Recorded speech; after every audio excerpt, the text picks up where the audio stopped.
Hi guys, इस programming की series में आपका स्वागत है। फ्रेंड्स, मैंने पिछली वीडियो में आपको एक्सप्लेन किया था फंक्शन के बारे में, जिसमें मैंने बताया था कि फंक्शन को किस तरीके से डिक्लेयर करते हैं, फंक्शन को किस तरीके से कॉल करते हैं और साथ में फंक्शन को किस तरीके से डिफाइन करते हैं। इस वीडियो में हम देखने वाले हैं call by value and call by reference. इन्हीं कॉन्सेप्ट को हम इस वीडियो में डिटेल्स में देखने वाले हैं। तो चलिए वीडियो को शुरू करते हैं। तो मैंने इसको एक्सप्लेन करने के लिए यहाँ पे एक कोड लिख रखा है। तो यहाँ पे देख सकते हैं, मैंने यहाँ पे लिखा है मेन फंक्शन। इसके अंदर हमने कुछ वेरिएबल को डिक्लेयर किया है, यहाँ देख सकते हैं। उसके बाद यहाँ पे मैंने एक सम नाम के फंक्शन को कॉल किया है और यहाँ पे फंक्शन का यहाँ पे डेफिनेशन है। और फ्रेंड्स, आप यहाँ पे जानते हैं कि अगर हम फंक्शन को पहले कॉल करते हैं इसके डिफाइन करने से पहले, तो हमें फंक्शन को डिक्लेयर करना भी जरूरी होता है। और फंक्शन डिक्लेरेशन ये बताता है कि बेसिकली हमारा जो फंक्शन है वो रिटर्न क्या कर रहा है, फंक्शन का नाम क्या है और हमारे नंबर ऑफ आर्गुमेंट्स यहाँ पे कितने हैं और वो किस टाइप के हैं। और यहाँ पे हमने बताया था कि आप यहाँ पे वेरिएबल का नाम लिख भी सकते हैं और यहाँ पे नहीं भी लिख सकते हैं, ये ऑप्शनल है। तो फ्रेंड्स, फंक्शन कॉल में यहाँ पे देख सकते हैं कि मैंने फंक्शन के साथ यहाँ पे मैं आर्गुमेंट को भी पास कर रहा हूँ। तो फ्रेंड्स, जब ये फंक्शन कॉल होगा तो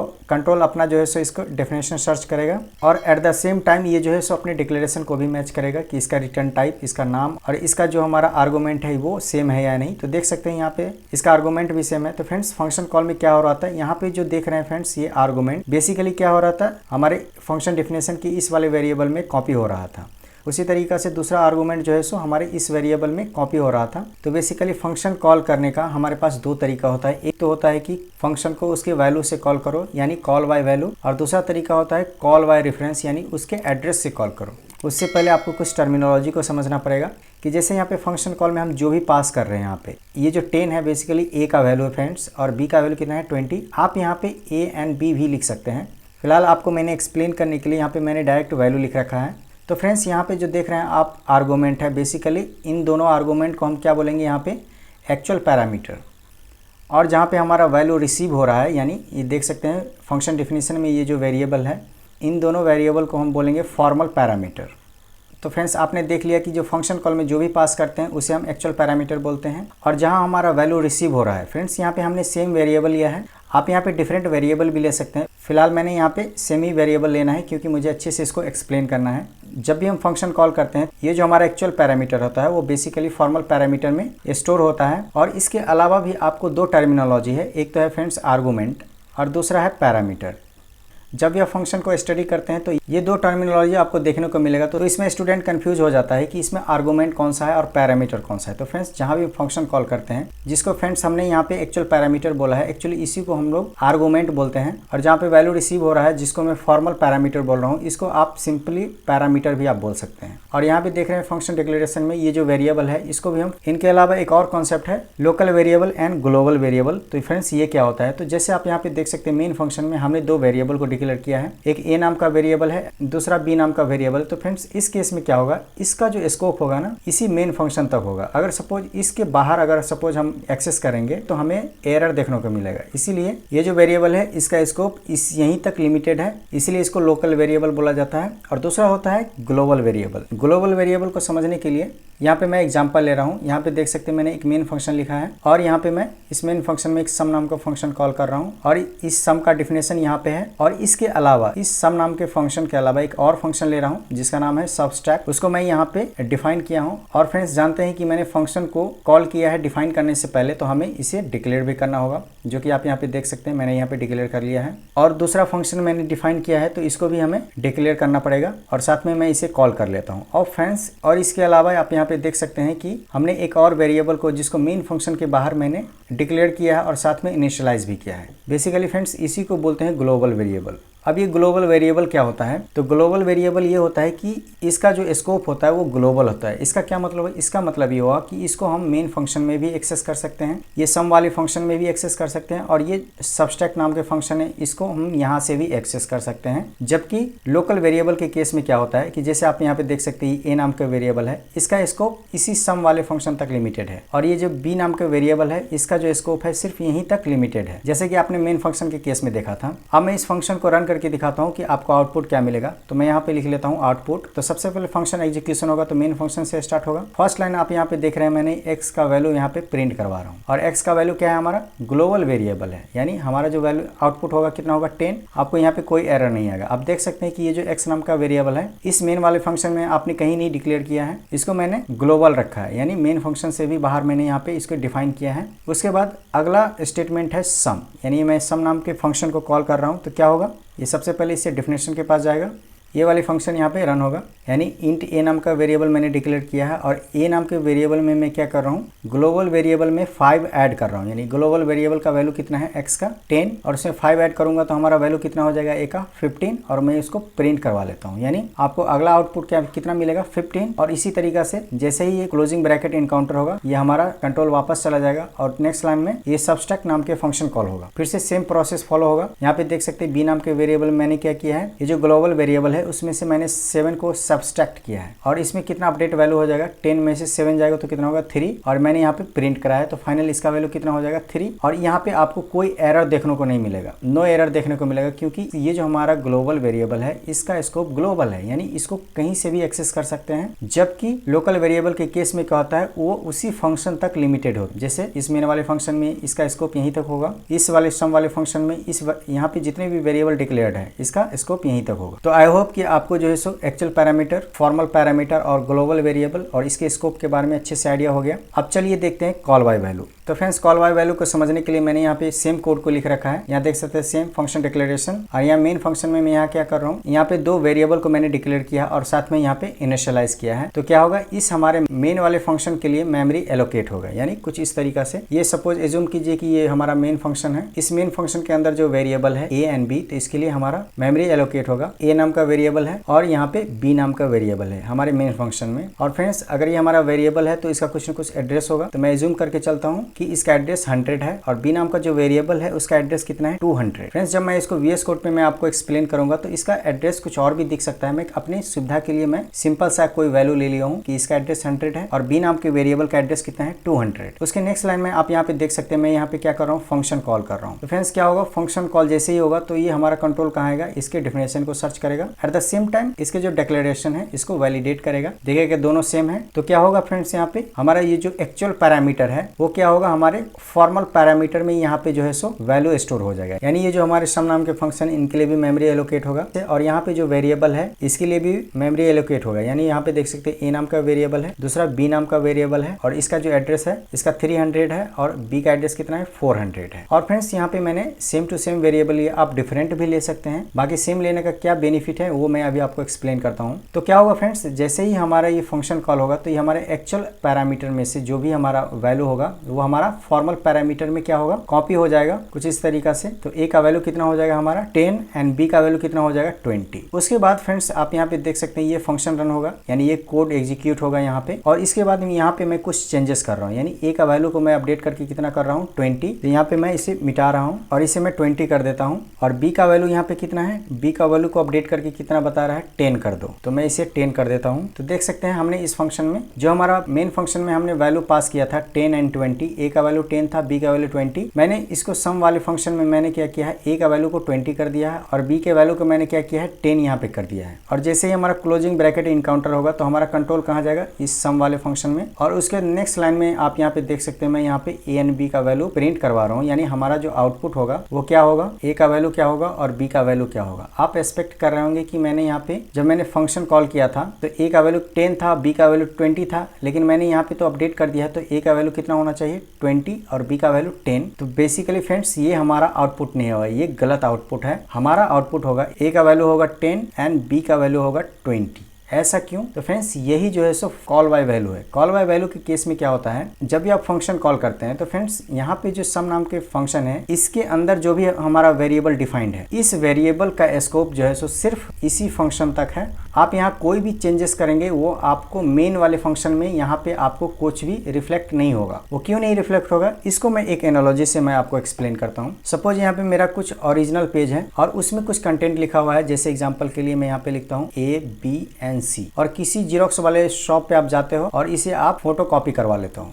फोटो कॉपी कराओगे तो क्या होगा, इस वाले पेज में भी सेम कंटेंट आपको देखने को मिला ABC। और आप क्या कर रहे हो फ्रेंड्स, ये वाला फोटो कॉपी वाले जो पेज है इस पे अगर आप सपोज इसको अपडेट करोगे, ABC नहीं लिख करके सपोज मैंने 1 2 3 लिख दिया, तो क्या ये चेंजेस जो आपने जीरोक्स वाले कॉपी पे किया है क्या आपके ओरिजिनल वाले पेज पे रिफ्लेक्ट होगा? ये नहीं रिफ्लेक्ट होगा। ठीक उसी तरीका से यहाँ भी हो रहा है कि जब भी आप इस सम वाले फंक्शन को कॉल करते हैं तो यहाँ पे क्या हो रहा है, एक्चुअल पैरामीटर से यहाँ के फॉर्मल पैरामीटर में वैल्यू तो कॉपी हो रहा है, यानी ए का वैल्यू कितना था, पहले 10 था और बी का वैल्यू 20 था, लेकिन ये जो हमारा वेरिएबल है इसका स्कोप जो है सो इसी फंक्शन तक है और प्लस ये जो है सो दूसरा वेरिएबल है। आप यहाँ पे देख सकते हैं कि ये जो ए नाम का वेरिएबल है मेन फंक्शन में, इसका एड्रेस 100 है और इसका एड्रेस 200 है, जबकि यहाँ सम वाले फंक्शन में देख सकते हैं इसका वेरिएबल का तो नाम सेम ही है लेकिन इसका एड्रेस अलग है, यानी ये दूसरा वेरिएबल है। और आप यहाँ पे क्या कर रहे हैं, दूसरा वेरिएबल पे आप जो है सो यहाँ पे कुछ चेंजेस कर रहे हैं और आप चाहते हैं कि ये जो हमारा चेंजेस है ये एक्चुअली हमें मेन फंक्शन में दिखे, तो इसीलिए जो है सो यहाँ पे आपका जो आउटपुट आएगा वो यही आउटपुट आएगा, क्योंकि ये जो हमारा वैल्यू है वो इसका स्कोप यहाँ तक है और सम फंक्शन का जो स्कोप है यहाँ तक। और आप यहाँ पे कुछ ऐसा ही कर रहे हो, ये जो हमारा मेन फंक्शन है ये मेरा ओरिजिनल कंटेंट है और ये जो मेरा सम फंक्शन है ये एक्चुअली फोटोकॉपी है। आप क्या कर रहे हो, इसका लोकेशन जो है सो अलग है, इसका भी लोकेशन अलग है, आप यहाँ पे चेंजेस कर रहे हो और आप एक्सपेक्ट कर रहे हो कि आप ओरिजिनल वाले पे रिफ्लेक्ट हो, जो कि नहीं होगा। तो फ्रेंड्स ये जो हमारा कॉल बाय वैल्यू है, तो फ्रेंड्स आपके दिमाग में आ रहा हो कि मैं यहाँ पे क्यों इस चेंजेस को रिफ्लेक्ट करवाना चाह रहा हूँ मेन फंक्शन में। तो फ्रेंड्स सबसे पहले मैं बता दूं, जब भी फंक्शन का यूज करते हैं तो हम फंक्शन कॉल करते हैं किसी पर्टिकुलर काम को करवाने के लिए। जैसे एग्जांपल के लिए यहाँ पे आप देख सकते हैं मैंने 2 वैल्यू सेंड किया है, सपोज आपको 10 वैल्यू आपको सेंड करना पड़े और उसका जो है सो सपोज मुझे चाहिए अर्थमेटिक ऑपरेशन, और अर्थमेटिक ऑपरेशन होने के बाद जो फाइनल हमें रिजल्ट मिलेगा वो हमें यहाँ पे चाहिए। तो उस केस में क्या होगा कि आप जो भी चेंजेस करेंगे वो आपको वापस आपके मेन फंक्शन में नहीं दिखेगा, तो ये क्या हो जाएगा, मीनिंगलेस हो जाएगा, यानी यूजलेस हो जाएगा। ये कॉल बाय वैल्यू का ये ड्रॉबैक भी है। तो फ्रेंड्स इसी प्रॉब्लम को कॉल बाय रेफरेंस के हेल्प से सॉल्व किया गया है। तो चलिए देखते हैं कॉल बाय रेफरेंस क्या है। तो फ्रेंड्स कॉल बाय रेफरेंस के लिए भी मैंने सेम कोड लिख रखा है, यहाँ पे देख सकते हैं। यहाँ पे जो है सो क्या है, ये फंक्शन डिक्लेरेशन है, मेन फंक्शन है, यहाँ पे फंक्शन कॉल है और यहाँ पे फंक्शन डेफिनेशन है। कॉल बाय रेफरेंस के केस में क्या होता है, रेफरेंस का मतलब फ्रेंड्स होता है कि एड्रेस। यहाँ पे देख सकते हैं जब मैं फंक्शन कॉल कर रहा हूँ तो क्या कर रहा हूँ, यहाँ पे मैं %a लिखा हूँ और इसके बाद लिखा हूँ %b, मीन्स की ये जो हमारा वेरिएबल है a एंड b नाम का, इस बार मैं इसकी वैल्यू ना सेंड करके मैं इसका एड्रेस सेंड कर रहा हूँ। यानी ये किस तरीका से काम करेगा, तो जैसे फ्रेंड्स ये प्रोग्राम चलेगा तो इसका एग्जीक्यूशन कहाँ से होगा, मेन फंक्शन से स्टार्ट होगा। तो उसका ये फर्स्ट लाइन चलेगा, तो इसके लिए मेन फंक्शन के लिए मेमोरी एलोकेट होगा, यानी ए नाम का वेरिएबल है और ये बी नाम का वेरिएबल है और इसका कुछ ना कुछ एड्रेस होगा। तो मैं रिज्यूम करके चल देता हूँ कि इसका एड्रेस 100 है, इसका भी 200 और इसका वैल्यू कितना है, यानी ए का वैल्यू हमारा कितना है 10 और बी का वैल्यू कितना है 20। तो इस बार मैं ये ए नाम का वेरिएबल का वैल्यू नहीं सेंड करके मैं क्या कर रहा हूँ, इसके एड्रेस को मैं सेंड कर रहा हूँ। और फ्रेंड्स यहाँ फंक्शन डेफिनेशन में आप यहाँ देख सकते हैं कि इसके एड्रेस को स्टोर करने के लिए एक स्पेशल टाइप का वेरिएबल है जिसको हम पॉइंटर बोलते हैं। पॉइंटर का एक काम क्या होता है कि दूसरे के वेरिएबल के एड्रेस को होल्ड करना, यानी हमारे जो ए नाम का वेरिएबल है इसके एड्रेस को होल्ड करेगा वो कोई पॉइंटर ही होगा। तो यहाँ पे पॉइंटर का नाम क्या है, हमारे पास ए है। इसको डिक्लेयर करने के लिए आप क्या लिखते हैं, डेटा टाइप और साथ में एस्टेरिस्क सिंबल आपको लगाना हो। तो फ्रेंड जैसे ही फंक्शन कॉल होगा तो यहाँ से एक्चुअल पैरामीटर से जब इसका एड्रेस आएगा तो हमारे ए नाम के पॉइंटर में स्टोर होगा और बी वेरिएबल के एड्रेस को जो है सो बी नाम के पॉइंटर जो है सो स्टोर करेगा। यानी इस सम नाम के फंक्शन में क्या होगा, हमारे लिए 2 पॉइंटर होगा जिसका नाम एक ए है और एक और पॉइंटर है बी, जो इस वेरिएबल के एड्रेस को होल्ड करेगा। यानी हमारा ए नाम का जो वेरिएबल है इसका एड्रेस कितना है 100, तो ए जो है सो 100 को होल्ड करेगा और बी नाम के वेरिएबल का एड्रेस कितना है 200, यानी ये जो है सो 200 होल्ड करेगा। और फ्रेंड्स आप जानते हैं कि ये क्या है, हमारा ए एंड बी पॉइंटर है, वापस इसी वेरिएबल को पॉइंट करेगा। उसी तरीके से बी भी इसी को पॉइंट करेगा। वो इसलिए पॉइंट करेगा क्योंकि ये किसके एड्रेस को होल्ड कर रखा है, यही बी नाम के वेरिएबल के एड्रेस को ही तो होल्ड कर रखा है, इसलिए ये वापस इसी को पॉइंट करेगा। तो क्या होगा फ्रेंड्स, अब यहाँ पे मैं क्या कर रहा हूँ, इस फंक्शन में मैं लिखा हूँ address of A equal to 20। मैंने यहाँ पे मैं इसके वैल्यू को अपडेट करना चाह रहा हूँ। तो इसका क्या मतलब है, एस्टेरिस्क सिंबल और यहाँ पे ए लिखा है, ए का वैल्यू कितना है 100। इसका क्या मतलब है, एस्टेरिस्क सिंबल और उसके बाद कुछ लिखा होता है, इसका क्या मतलब होता है, इसका मतलब होता है वैल्यू एट 100 पे वैल्यू हमारा 10 है। क्यों, क्योंकि ये जो पॉइंटर है बेसिकली इसी वेरिएबल का एड्रेस तो होल्ड कर रखा है। तो 100 पे हमारा वैल्यू कितना है 10। मैं चाहता हूँ कि उसको क्या कर दो, उसको 20 कर दो, यानी ये जो हमारा एक्चुअल पैरामीटर है मैं इसे 20 करना चाहता हूँ। यहाँ पे हम इसे 20 कर देंगे। उसी तरीका से एस्टेरिस्क सिंबल बी है, बी का वैल्यू कितना है, बी का वैल्यू 200 है, इसको कितना कर दो 10, यानी वैल्यू एट 200 उसे 10 कर दो। यानी 200 पे हमारा वैल्यू कितना है 20, उसे आप कितना कर दो, उसे 10 कर दो। तो मैं इसे 10 कर देता हूँ। आप यहाँ पे देख सकते हैं 10, और जैसे ही ये एग्जीक्यूशन ओवर होगा तो हमारा कंट्रोल कहाँ जाएगा, इस सम वाले फंक्शन के पास। और उसके नेक्स्ट लाइन में मैंने क्या लिख रखा है, प्रिंट ऑफ, यानी मैं ए एंड बी का वैल्यू फाइंड आउट करना चाहता हूँ। तो हमारे यहाँ पे ए का वैल्यू कितना हो जाएगा और बी का वैल्यू कितना होगा। फ्रेंड्स यहाँ पे इसका जो चेंजेस मैंने किया है ये आपको यहाँ पे रिफ्लेक्ट हो जाएगा, यानी ए का वैल्यू 20 और बी का वैल्यू 10 होगा। वो किस लिए होगा, क्योंकि कॉल बाय रेफरेंस के केस में क्या होता है कि जैसे आपने इस वेरिएबल के एड्रेस को सेंड किया तो फ्रेंड्स ये जो हमारा फॉर्मल पैरामीटर है वो एक्चुअली पॉइंटर है, और ये जो पॉइंटर है बेसिकली आप यही जो हमारा एक्चुअल पैरामीटर है इसी को पॉइंट कर रहा है, यानी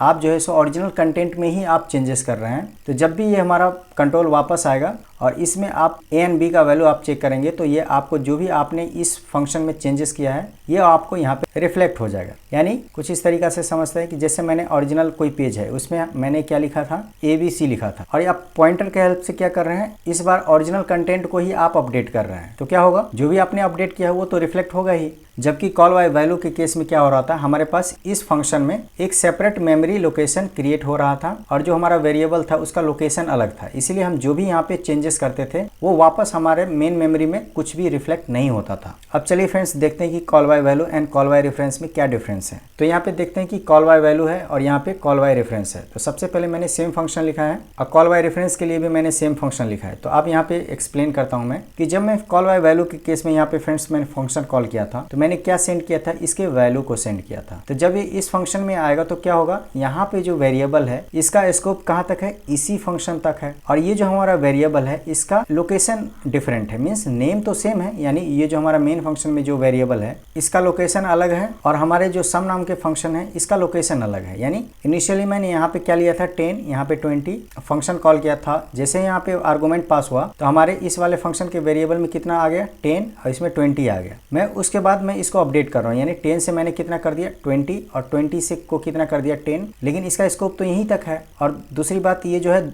अलग आप लोकेशन पे आपने ये चेंजेस किया है, इसीलिए हमें वापस जो है सो मेन फंक्शन में इसका चेंजेस आपको नहीं दिखता है। जबकि कॉल बाय रेफरेंस के केस में क्या होता है फ्रेंड्स, आप वैल्यू ना सेंड करके इस वेरिएबल के एड्रेस को आप सेंड करते हैं। ए का वैल्यू यहाँ भी 10 है, यहाँ भी 20 है, एड्रेस को सेंड करते हैं। तो उस केस में क्या होता है कि हमारे इस मेन फंक्शन डेफिनेशन में एक स्पेशल टाइप का वेरिएबल होता है जिसको पॉइंटर बोलते हैं, और पॉइंटर का काम ही होता है किसी दूसरे वेरिएबल के एड्रेस को स्टोर करना। जब ये एड्रेस जो है सो पास होगा तो हमारे इस वाले पॉइंटर में आएगा, यानी इसका एड्रेस कितना है 100, और बी वाले जो वेरिएबल है उसका एड्रेस किस में आएगा, बी नाम के पॉइंटर में, यानी इसका 200 हो जाएगा। और फ्रेंड्स क्योंकि ये पॉइंटर है तो जिसका एड्रेस होल्ड करेगा ये वापस उसी की तरफ पॉइंट करेगा, और बी जो है सो बी नाम के वेरिएबल को पॉइंट करेगा। और यहाँ पे हम जो भी चेंजेस करेंगे यानी इस पॉइंटर के हेल्प से, तो बेसिकली हम यहाँ पे जो मेमोरी एलोकेटेड है एक्चुअल पैरामीटर के लिए यहीं पे हम यहाँ पे अपडेट कर रहे हैं। यानी यहाँ जो एड्रेस ऑफ ए को अगर 20 करेंगे तो इसी को हम यहाँ पे 20 बना रहे हैं, और एड्रेस ऑफ बी यानी वैल्यू एट बी इसको मैं यहाँ पे 10 कर रहा हूँ, इसका मतलब इसी को मैं 10 कर रहा हूँ। इसीलिए हमारे मेन फंक्शन में इसका चेंजेस जो है सो रिफ्लेक्ट होता है कॉल बाय रेफरेंस के केस में। जबकि कॉल बाय वैल्यू में क्या होता है कि दो अलग अलग मेमोरी क्रिएट होती, दो अलग अलग जगहों। जबकि कॉल बाय रेफरेंस के केस में क्या होता है, आप एक्चुअल पैरामीटर पे ही आप चेंजेस कर रहे होते हैं, इसीलिए आपको कॉल बाय रेफरेंस के केस में आपको वो चेंजेस दिखता है। तो आई होप कि call by value and call by reference का कॉन्सेप्ट जो है सो अच्छे से क्लियर हो गया है। अब चलिए मैं आपको VS कोड पे मैं इस कोड को रन करके दिखाता हूँ। यहाँ पे हम सबसे पहले देखेंगे कॉल बाय वैल्यू को। यहाँ पे सबसे पहले हम लिखेंगे हेडर फाइल #include stdio.h। उसके बाद यहाँ पे लिखेंगे main function, curly braces open होने के बाद फ्रेंड्स मैंने यहाँ पे दो वेरिएबल डिक्लेयर किया था जिसमें ए का वैल्यू मैंने 10 लिया था और बी का वैल्यू जो है सो यहाँ पे मैंने 20 लिया था। उसके बाद मैंने एक सम नाम के फंक्शन कॉल किया था, इसके अंदर मैं इस पैरामीटर को मैं पास कर रहा था ANB नाम का, यहाँ पे सेमी कॉलन देंगे। और इसके बाद इस सम नाम के फंक्शन को मैं डिफाइन कर लेता हूँ यहाँ पे, और इसके फॉर्मल पैरामीटर को भी मैं लिख लेता हूँ int b। Curly braces open होने के बाद यहाँ पे मैंने कुछ चेंजेस किया था कि ए का वैल्यू को मैंने 20 किया था और बी के वैल्यू को मैंने क्या किया था 10 किया था। और मैं मेन फंक्शन में क्या किया था, एक प्रिंट ऑफ फंक्शन के हेल्प से ए एंड बी का वैल्यू मैं फाइंड आउट कर रहा था। तो यहाँ पे लिखेंगे मॉडुलस टी और यहाँ पे लिखेंगे a, b, और मैं इसको रन करके दिखाता हूँ। लेकिन फ्रेंड्स सबसे पहले मैंने फंक्शन को कॉल किया था, इसलिए यहाँ पे मैं सबसे पहले फंक्शन को डिक्लेयर कर लेता हूँ। क्या लिखेंगे यहाँ पे void sum और इसके डेटा टाइप, यहाँ पे सेमी कॉलन देंगे और मैं इसको रन करके दिखाता हूँ।